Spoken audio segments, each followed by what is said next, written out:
भाई साहब, लोकतंत्र में सब कुछ लिखा नहीं होता, कुछ चीजें इतिहास में दर्ज होती हैं और कुछ रवैये में। आज हम एक ऐसे आदमी की बात करेंगे जो न संसद में चुप रहा, न बंगाल में शांत और न ही संविधान से सहमत। उनका नाम सुनते ही विपक्षी पार्टियों के माथे पर बल पड़ जाता था और सरकार के चेहरे पर मुस्कान। जी हां, बात हो रही है जगदीप धनखड़ की, एक ऐसे उपराष्ट्रपति की जिनकी पारी जितनी संवैधानिक थी उतनी ही राजनीतिक भी। धनखड़ साहब का जन्म हुआ था एक साधारण किसान परिवार में, राजस्थान के झुंझुनू जिले के किशाना गांव में।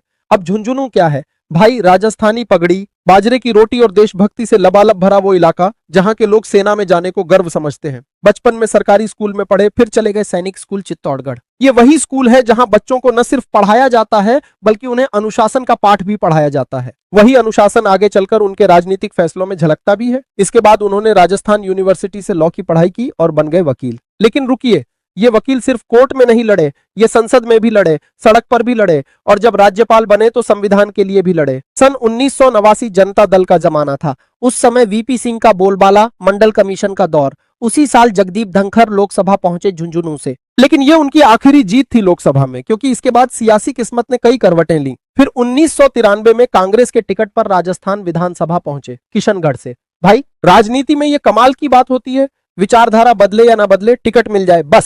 सन 1998 में फिर से लोकसभा जाने की कोशिश की, लेकिन इस बार हार हुई। अब यहां से उनका असली करियर शुरू हुआ, वकालत का। सुप्रीम कोर्ट के सीनियर एडवोकेट बने और वहीं से भारतीय जनता पार्टी से करीबी बनी।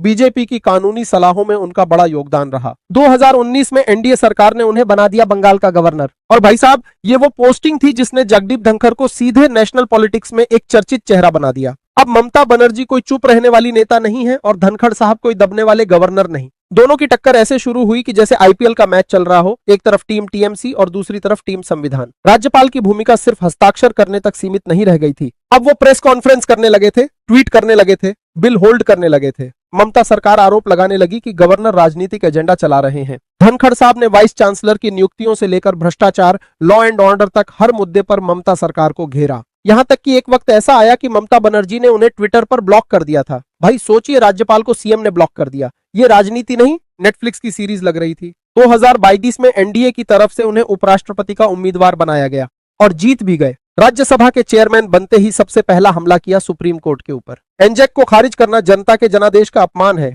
अब भाई, एनजैक क्या है? नेशनल जुडिशियल अपॉइंटमेंट्स कमीशन, एक ऐसा आयोग जो जजों की नियुक्ति में सरकार को भी भूमिका देता था। लेकिन सुप्रीम कोर्ट ने इस एक्ट को 2015 में खारिज कर दिया था। धनखड़ साहब ने कहा, यह न्यायपालिका ने संसद की संप्रभुता को तोड़ा है। अब एक तरफ आप संविधान के रक्षक भी हैं और दूसरी तरफ संविधान के सबसे मजबूत स्तंभ यानी जुडिशियरी से भिड़ गए। भाई, यही स्टाइल है धनखड़ जी का, जो बात सीधी है वो सीधी नहीं कहेंगे, उलटकर सवाल पूछेंगे। अगस्त 2023 में जब मणिपुर में हिंसा का मुद्दा उठा तो विपक्ष मांग करने लगा कि प्रधानमंत्री संसद में आएं और जवाब दें। लेकिन उपराष्ट्रपति साहब बोले, मैं पीएम को नहीं बुला सकता, यह उनका विशेषाधिकार है। भाई, ऐसा जवाब किसी नॉन पॉलिटिकल आदमी से आता तो चलो समझ आता, लेकिन यह तो एक ऐसा बयान था जिसने विपक्ष को और भड़का दिया। राज्यसभा गरमाई, बहसें हुई, नारों की गूंज सुनाई दी, लेकिन पीएम नहीं आए और उपराष्ट्रपति अड़े रहे। दिसंबर 2023 सर्दी बाहर नहीं संसद के भीतर थी। कारण था पार्लियामेंट सिक्योरिटी ब्रीच। विपक्ष ने मांग की कि गृह मंत्री अमित शाह आए और संसद में जवाब दें। लेकिन जब जवाब नहीं मिला तो संसद में शोर, नारेबाजी और अंत में 146 एमपीज का सस्पेंशन। जी हां, भारत के संसदीय इतिहास में पहली बार इतनी बड़ी संख्या में सांसद एक साथ निलंबित कर दिए गए। अब विपक्ष क्या बोले? ये तो लोकतंत्र का गला घोंटा जा रहा है। और सत्ता पक्ष बोला कि सदन की गरिमा रखनी होगी। बीच में जगदीप धनखड़ ने कांग्रेस अध्यक्ष और मल्लिकार्जुन खड़गे को चिट्ठी लिख दी कि भाई चलिए मिलकर हल निकालते हैं। खड़गे जी ने जवाब में कहा, भाई साहब, आप जिस पार्टी की मदद कर रहे हैं वही लोकतंत्र को वेपनाइज कर रही है, हम नहीं मिल सकते। अब यह संवाद नहीं, सियासी धमाका था। राज्यसभा में उपराष्ट्रपति और नेता प्रतिपक्ष के बीच पत्र युद्ध। भाई, ये आजकल की राजनीति है जहां बातचीत व्हाट्सएप नहीं, ऑफिशियल लेटर से होती है। जून 2024 पेपर लीक के खिलाफ विपक्षी सांसद सदन में विरोध कर रहे थे। तभी कुछ ऐसा हुआ जो संसद के इतिहास में शायद पहली बार हुआ। मल्लिकार्जुन खड़गे, जो राज्यसभा के एलओपी हैं, वो खुद वेल में आ गए। अब भाई, वेल क्या होता है? सदन का वह हिस्सा जहां सदस्य विरोध जताते हुए पहुंचते हैं। लेकिन एलओपी का वहां पहुंचना मानो कप्तान खुद जाकर एम्पायर से लड़ ले। जगदीप धनखड़ बोले, ये संसद पर एक दाग है। ऐसा कभी नहीं हुआ। खड़गे जी बोले, चेयर की तरफ देखिए ना साहब, आप ट्रेजरी बेंच की ओर ही देखते रहते हैं, इसलिए ध्यान खींचने आया था। भाई, एक तरफ कुर्सी पर बैठे शख्स को सिस्टम का संतुलन संभालना है, दूसरी तरफ सत्ता और विपक्ष एक दूसरे की गर्दन पकड़ने में लगे हैं। ऐसे में उपराष्ट्रपति के लिए तटस्थ रहना क्या संभव है? जुलाई 2024 सदन में एक चर्चा के दौरान समाजवादी पार्टी के सांसद रामजी लाल सुमन ने कहा, सरकार आरएसएस वालों को ही नियुक्त करती है। जवाब में धनखड़ साहब बोले, आरएसएस एक वैश्विक स्तर का थिंक टैंक है जिसकी निष्ठा संदेह से परे है। संविधान के अनुसार हर संस्था को योगदान देने का अधिकार है। अब बात कहनी थी कह दी, लेकिन भाई संसद में यह बयान जैसे तैसे विपक्ष के गले नहीं उतरा।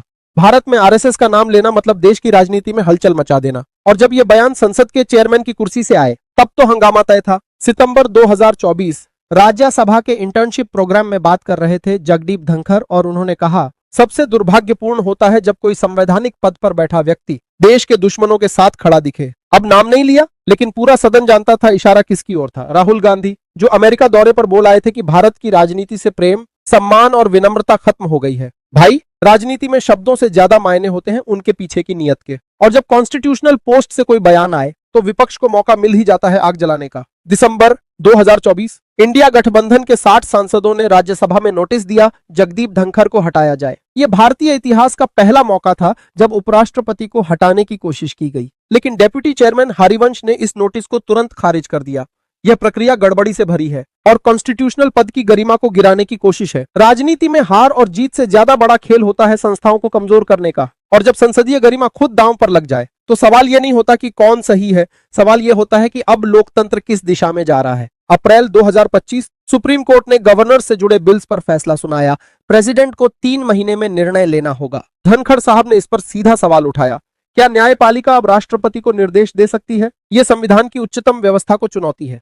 भाई, 3 स्तंभ होते हैं लोकतंत्र के, विधायिका, कार्यपालिका और न्यायपालिका, और जब इनमें टकराव होता है तो लोकतंत्र की नींव हिलती नहीं बल्कि जनता भ्रमित होती है। जून 2025 धनखड़ साहब ने संसद में कहा, सेक्युलर और सोशलिस्ट जैसे शब्द आपातकाल में जोड़े गए। ये संविधान की आत्मा को चोट है, नासूर है। यह बात उन्होंने इंदिरा गांधी द्वारा 1976 में लाए गए संशोधन को लेकर कही। यह बहस नहीं है कि शब्द सही हैं या नहीं, यह बहस है कि क्या संविधान को बदलने का अधिकार किसी एक विचारधारा को है। इस पर कई सांसदों ने तीखी प्रतिक्रिया दी, लेकिन धनखड़ अड़े रहे। जुलाई 2025 में जगदीप धनखड़ ने अचानक उपराष्ट्रपति पद से इस्तीफा दे दिया। कारण बताया, स्वास्थ्य। लेकिन भाई, सियासत में कोई कदम सिर्फ हेल्थ के कारण नहीं उठता, पीछे बहुत कुछ होता है। दबाव, रणनीति, शायद राष्ट्रपति पद की उम्मीद, या फिर कोई और बड़ी प्लानिंग। क्या यह सियासी बोरिया बिस्तर समेटने का वक्त था या नई पारी का आगाज? ये आने वाला वक्त ही बताएगा। धनखड़ साहब ने जो किया वो हर बार संविधान की कसौटी पर था। कोई कहेगा वो बहुत बोलते थे, कोई कहेगा वो संस्थाओं को टक्कर देते थे, लेकिन एक बात पक्की है, उन्होंने गवर्नर और उपराष्ट्रपति जैसे पदों को चर्चा के केंद्र में ला दिया। आज सवाल सिर्फ ये नहीं है कि जगदीप धनखड़ क्या थे, सवाल यह है कि लोकतंत्र अब आगे किस ओर जा रहा है। अगर आपको यह वीडियो जानकारीपूर्ण लगी हो तो लाइक, शेयर और सब्सक्राइब करना मत भूलिएगा। और हाँ, नीचे कमेंट करके बताइए, क्या धनखड़ जी का इस्तीफा सही था या कुछ और संकेत छिपा था।